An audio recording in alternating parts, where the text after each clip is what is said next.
je suis amoureuse. Je vais te surprendre, mais je suis amoureuse de plusieurs personnes. Laisse-moi t'expliquer. J'ai rencontré Soumine. C'était un sportif de haut niveau en Corée du Sud. Courir, c'était sa façon de se sentir vivant.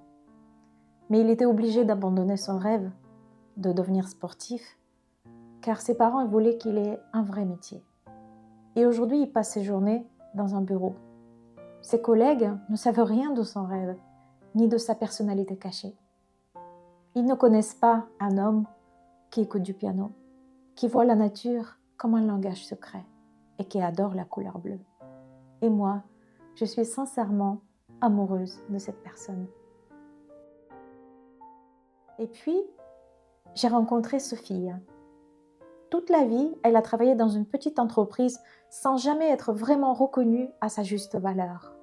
Qui pourrait deviner qu'elle peut citer les auteurs de toutes les époques ou parler de la musique classique avec une précision que ça en devient magique?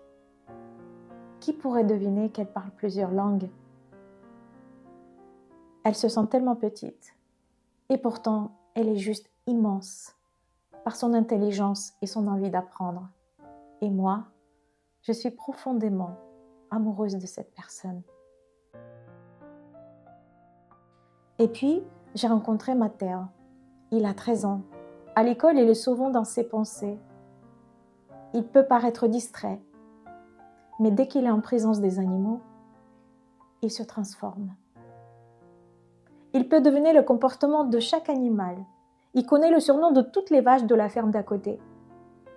Il est vraiment intelligent et créatif. Il a 1000 idées à la minute. Mais Matteo a surtout un grand cœur. Un jour, il est parti en vélo, soi-disant pour chercher du pain, et il est revenu avec un masque de beauté pour moi, pour que je me sente belle. Et j'étais émue jusqu'aux larmes. Peu de gens voient à quel point il est extraordinaire, et encore moins la tristesse qu'il porte en lui tous les jours. Et moi, j'aime énormément cette personne.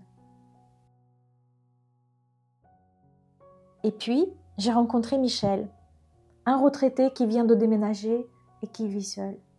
Pour les voisins, c'est un homme distant, froid, qui passe ses journées à s'occuper de sa vieille voiture.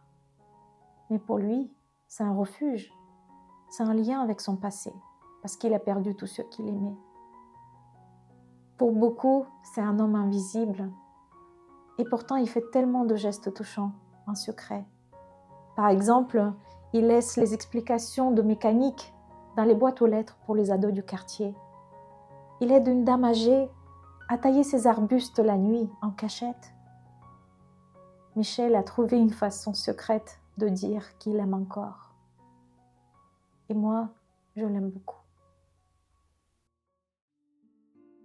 Tout le monde a une histoire à raconter. Mes amis, mes collègues, les inconnus m'ont confié la leur.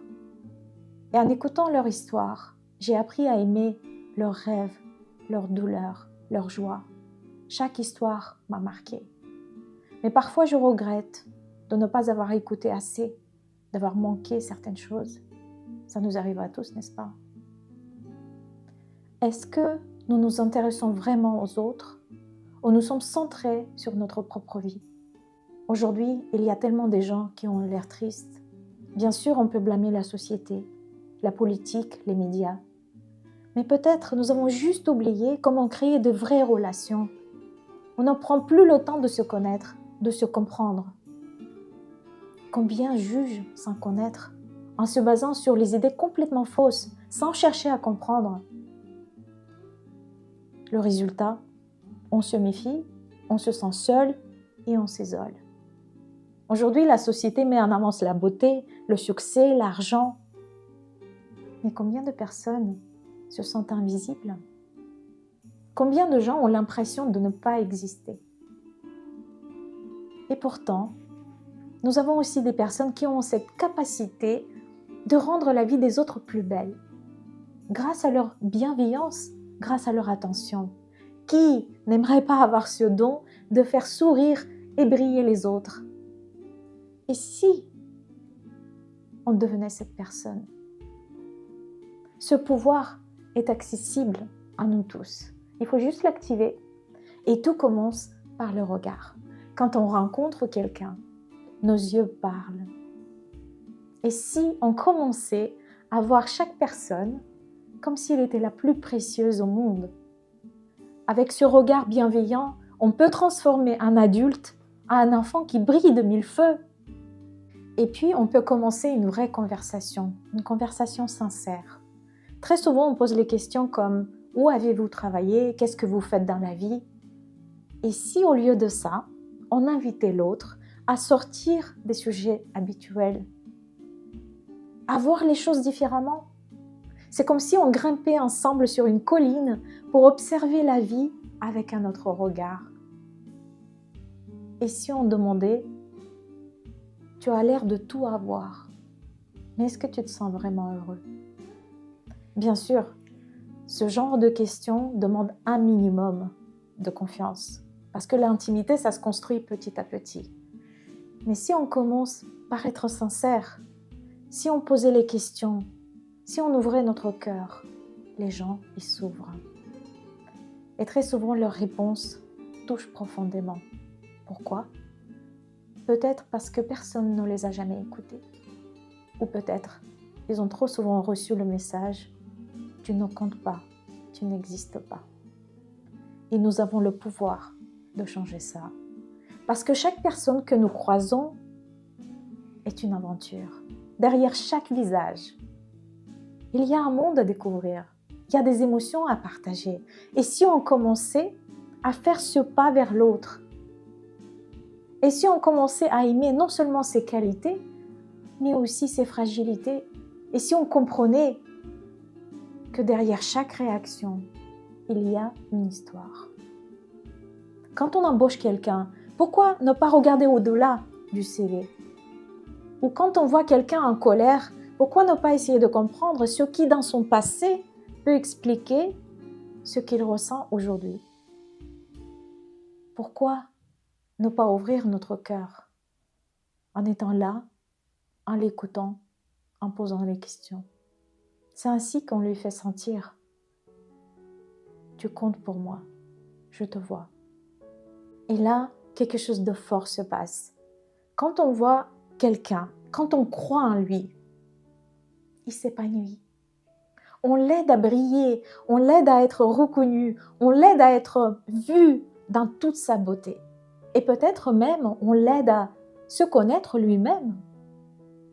On devient le miroir qui reflète ce qu'il a de meilleur. Croire en quelqu'un, c'est voir au-delà de ce qu'il est maintenant. C'est voir ce qu'il pourrait devenir. Et toi, tu as ce pouvoir de voir les autres. Tu peux les aider à se sentir importants, respectés et lumineux. Peut-être tu peux découvrir les qualités en eux que peut-être eux-mêmes ne connaissent pas. Et si tu poses sur moi la lumière de ton attention, moi aussi, je m'épanouirai. Et si tu crois que j'ai un grand potentiel, je commencerai probablement à voir ce potentiel à moi aussi.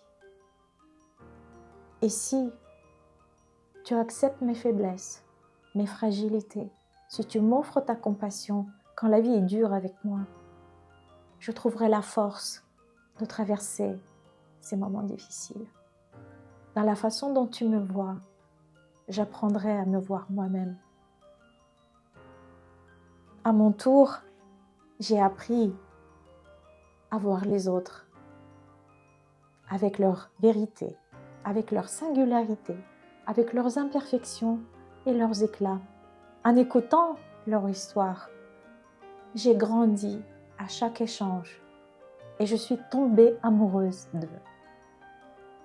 Aujourd'hui, j'aimerais écouter ton histoire et je suis sûre que je tomberai amoureuse de toi.